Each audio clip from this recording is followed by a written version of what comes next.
Hi, everybody. Welcome into another edition of the Fort Report. I'm Seth Kincaid, Assistant Sports Information Director here at Fort Hays State University. It's my pleasure to be joined today by Mason Turner. He's a redshirt freshman, just finished up his redshirt freshman year on the Fort Hays State wrestling team from Kansas City, Kansas. Mason, how are you doing today? Thanks for taking the time to come on the show. I'm doing great. How are you? Doing real well, thanks.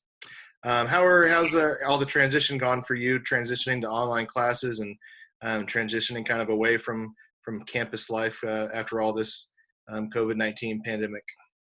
Transitioning away from the campus life, it's gone somewhat smooth. I'm a person that really likes structure and just being told that this time you got to do this, that.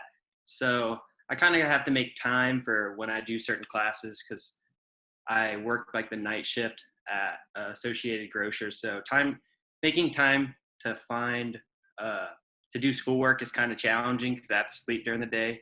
But I feel like it's transitioned well, but I just really like structure. You have a lot of structure in the wrestling team. As Coach Chaz put a lot of structure on you guys? Oh, yeah. He puts a lot of structure. Just during this time, you got to do this, 6 a.m. weights, practice 3:30, get to class, meeting certain times. So I really like that. Good deal. What do you study? What do you study at Fort Hays? Fort Hays, I'm currently enrolled in HHP courses, but I'm going to be transitioning into criminal justice courses in the spring of 2021. I know you're just kind of 2 years into your college career, but do you have any career aspirations or plans or anything like that? Sounds to you might kind of have something working. My aspirations, my main aspiration is probably to become just an NCAA national champion. It's just been my dreams since I was 5 years old when I started wrestling. For career-wise, I really want to join the police force or any type of forensic investigation. I just watch Dexter and stuff and just get super excited. Oh, that sounds so fun. So something around there, forensics, crime scene investigator, or maybe just a police officer, something like that. That's awesome. Yeah, we actually, my wife and I watched Dexter over a couple months ago. That was a very entertaining show. Yes. A little different look of it than like CSI or something like that, but that would be a very interesting profession. Very cool. Take us back to that Thursday before the national championships were scheduled to begin. You guys were up in Sioux Falls with four other Tigers. What was going on that day? How did you guys find out? What were you guys doing? And kind of how did you guys find out that everything kind of came to a screeching halt? All right. So my day personally started off at 6 a.m. I just had a little weight to cut. So I went down to the fitness center, worked out for about an hour. And then around 11, we went to the facility to get more weight off and practice and stuff. And we felt amazing. I felt like the team was going to do really well. And everyone had a great workout. And around noon or 1 o'clock, we were just browsing Twitter and we were just seeing NCAA canceled D1s, their national championships. And we didn't really think anything of ours because it's 15 hours before. And we're there's no way they're going to cancel it. But later we were seeing other leagues that were national leagues, NBA games and NFL games being canceled. And we're this might turn out bad for us. And then a few hours later, we heard that athletes were limited spots for family members to attend NCAAs, which was kind of a bummer because we really wanted to compete in front of a big crowd just to get the full experience and everything. And we were kind of bummed out by that, but at least we're still able to compete. But maybe 30 minutes later, we seen on Twitter, me and Brandon, because I roomed with Brandon Ball. During this, we were browsing Twitter and we seen that the tweet come out from the NCAA that everything was going to be canceled. And it was kind of heartbreaking.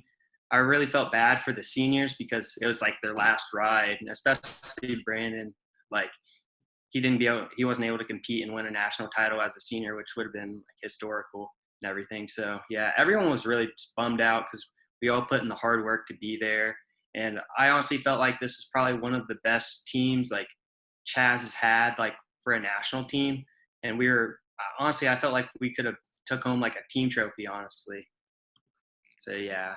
Yeah, no, that was definitely had a lot of potential going in and bringing five guys up there, five guys that competed really well, obviously at the regional championship, and definitely would have made a lot of noise, that's for sure. But thankfully, several of those guys are coming back. But talk to us a little bit about that performance of that regional championships. You beat a pair of nationally ranked opponents.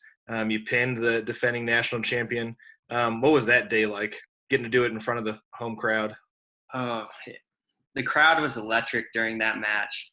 And I don't know, during the match, I kind of took like a slower approach to the match because usually I'm just like in your face trying to score as many points as possible. Like my first match, I beat the number 4 ranked kid in the country. I was just running up the score on him.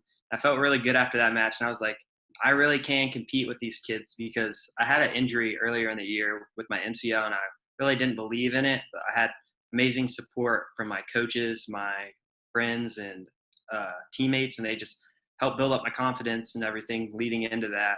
And going back to the match against the national champ, I don't know, the crowd was electric during it. I kind of took like a slower approach to the match because I knew like I couldn't rush things, and he was really good in certain positions. So I took the necessary like scoring opportunities to make sure like I didn't screw up in certain moments.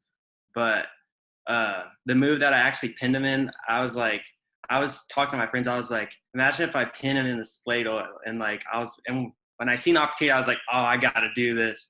And I ended up pinning him in it. And I don't know, like I had so much excitement. I've never like overreacted like that, but I don't know. It was just crazy.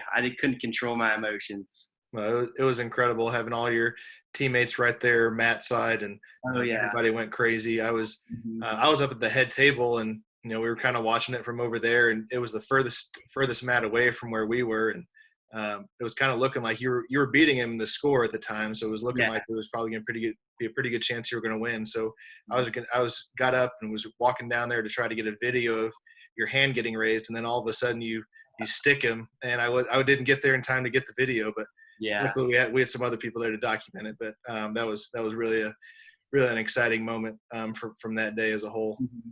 And I've never been able to do anything like that in front of like a home crowd, so it made it that much more special too. No, totally, that was really a lot of fun. When you go into the day, you see the bracket and you see all those big names. Kind of, what are your feelings? So initially, I wanted to be up on the top side because I don't know, the first kid Tanner Cole that I've wrestled him before in the past, and I was like, I kind of want to wrestle like Tyler Creek, that was like it ended up being like the number 4 seed. I was like, I kind of want to wrestle one of them and like work my way. But I don't really get deterred by names because in wrestling, like just because you're national champ doesn't mean you're guaranteed to win. Everyone has good days, everyone has bad days. But initially, after I seen the bracket, I was like, oh, it's not too bad. I mean, all I got to do is just get past this first kid and just take it slow, just be smart when I'm wrestling in the second match against the national champ. But I don't really overthink matches too much like that. So yeah, that's awesome. At the conclusion of the season, even though you were kind of coming off of an injury, you proved enough in that regional tournament and some of your other events. The coaches named you as an All-American from the Coaches Association. Congratulations on that. What were your emotions receiving that honor after your basically your first full year of competition after your redshirt year? Honestly, that was amazing. So I was actually in the car with my girlfriend, and my friend Broderick, he texted me the Instagram post, or maybe it was a Twitter post. He was like, All-American, oh my God. And I was like, wait, what? And I went to the post and it said Mason Turner, like NCAA All-American. And me and my girlfriend, we were like jumping up and screaming like up in the car. It was like amazing because like that's been my dream too, just to become an All-American. And that was one of my goals that I set like on my paper on these like notes that we have that Chaz hands out to us. And that was one of my goals. And I kind of felt bad that I wasn't able to achieve that goal, but since they released that and I was able to achieve that, I don't know. It was crazy, like emotions that were erupting during that time. I was like jumping up and down. I called my mom and dad and told them, but yeah. That's so awesome that you gotta share it with your girlfriend and got to check that one off the list. And then here before too long, we'll check off national championship, hopefully. Yeah. That's awesome. All right, now we're going to transition into what we're calling the Fort Five, just kind of 5 fun, random questions, just kind of answer with the first thing that pops into your head. You think you're ready? Yeah. All right, let's get after it. Who on your team is always the first to practice? Marty Verhage. Marty? Yes. He's there probably an hour before practice, all strapped up. He's just mentally prepared for practice. Him pacing in the room. Yeah, 100% Marty. I could definitely see that. That's kind of funny because that leads into my second question. How do you spell Verhage? Honestly, you can't spell it like initially looking at it. I mean, just hearing it, you can't spell it. But I think it's Verghae. Hae. It's something around there. Close. Verhaeghe. Oh, okay. I kind of switched it around, but yeah. It's a tough one, but Yeah. once you write it enough, you kind of get the hang of it. But it's definitely a tough one. What is your go-to pre-match music? What do you listen to get pumped up? Honestly, I don't know. I bounce around. It's like not set in stone. Sometimes I'll listen to some rap music. Sometimes I'll just listen to like generic, like, music that everyone listens to that they play at duels and stuff. But honestly, like, I don't know. I just like Quavo or something. I don't know. It's not the like hype music, but I don't know. I just like the beat to the music and stuff that sometimes he has, like Rerun or Bigger Than You. I just like those songs a lot. I like it. If you could have one superpower, what would you choose? I would want to be invisible. I think that'd be cool. Just no one being able to see you, and you can just like see what other people are doing. I don't know. I just feel like that's just interesting to have. Yeah, very nice. All right, last one. This is a kind of a tough one. Big debate. Is a hot dog a sandwich? A hot dog a sandwich? No, a hot dog is not a sandwich. I agree with you, but there are some people that'll. I don't know why. I feel like there needs to be 2 buns for it to be a sandwich. I feel like it's like a roll. I don't know, like a corn dog kind of. It's its own thing. Yeah, it's its own thing. All right. Well, that'll do it for another edition of the Fort Report. I appreciate, Mason, you taking the time to join us. Good luck finishing up the rest of this semester. Have a great summer, and we're looking forward to hopefully getting everybody back on campus and seeing it back there on the mat real soon. All right. Thanks for having me. I appreciate it. You bet.